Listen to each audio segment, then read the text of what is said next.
of the things that you can do with masks is, if you have a selection, is you can make a selection of something and then you can leave that part in color and you can keep the rest in black and white. Many ways of doing it. I'll just show you one of the ways. So this is a colored image. I'm going to drag it and drop it. So that makes a copy. Now the top guy, image, adjust, hue, saturation. Now the top guy, I am removing the saturation. In fact, I might even make it a bit lighter. Cool? Because from all of these characters, I want one guy to stand out. It might seem that it is this guy, but actually I like the assassin on the left a bit more. So what I'm going to do, so I've got a black and white image, I've got a colored image. I'll just double click so that it releases the layer and allows me to shuffle it. So I've got black and white below and colored on top. Now if I had a selection, I could have done a much better job of it, but I don't. But this is what I can still do. I've got color on top. If I add a mask and I start brushing with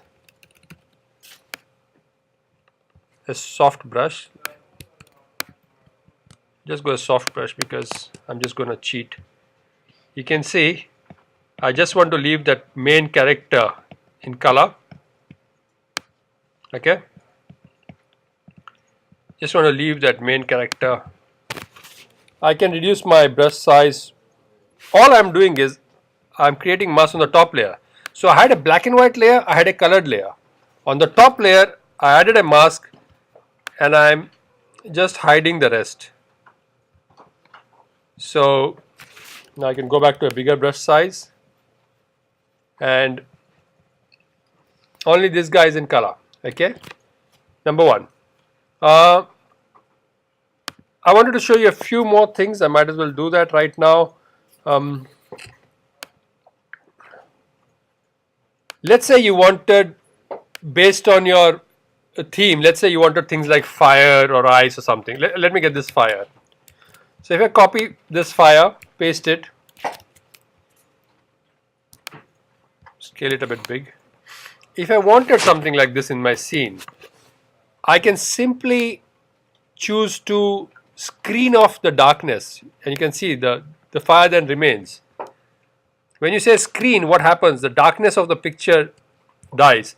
And if I was to make another layer of it, the intensity of the fire increases. So I can create another layer. I've just merged those two layers. So I've just increased the intensity of the fire. And I said before, if I press Alt, I can make as many flame as I want, you know. Now the top of the fire has got cut abruptly, but that's easily fixed.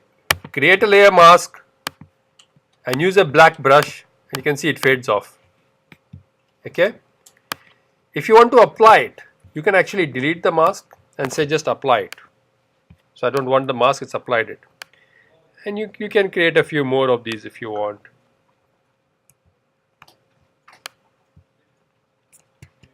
So if you have the need to do such things in your poster. Yeah, so I just wanted to leave one guy. So let's say, yes, I did cover the whole screen, but my interest was just keeping this guy here. I'll just crop this. So let's say I wanted to use one thing in my image. And I will share with you one more thing which Alex here asked me.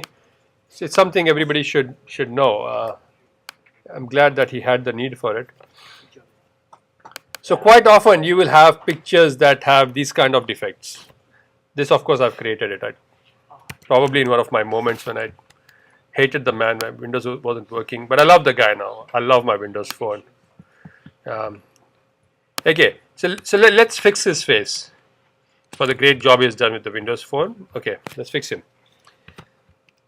There is a tool called the stamp tool, clone stamp tool. It gives you a brush, the rectangular brackets just sitting above the enter key allow you to change the size of it.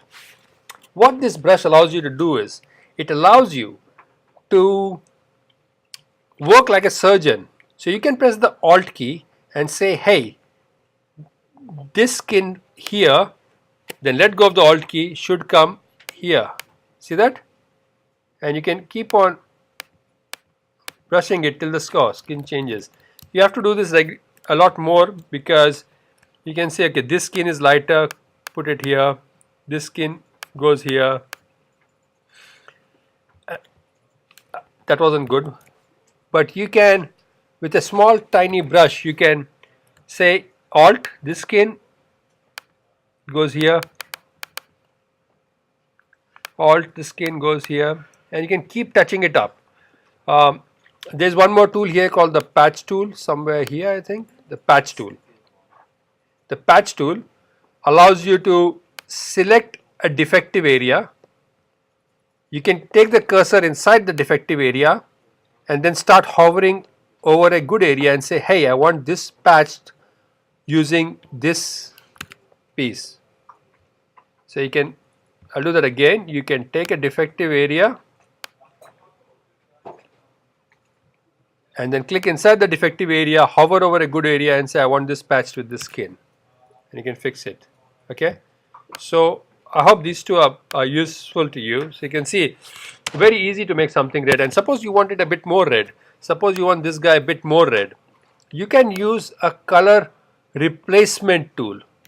A color replacement tool, and that color replacement tool allows you to choose a color.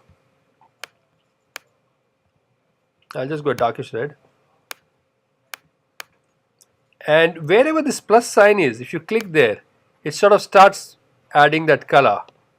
Now because white doesn't have a hue, it doesn't add it, but wherever it finds a hue, it will sort of add that hue, and you can see it sort of starts adding this extra bit of red, which is okay for me. This doesn't have a hue. I can force it if I wanted to. I can go image, adjustment, hue saturation, and actually colorize whatever is left.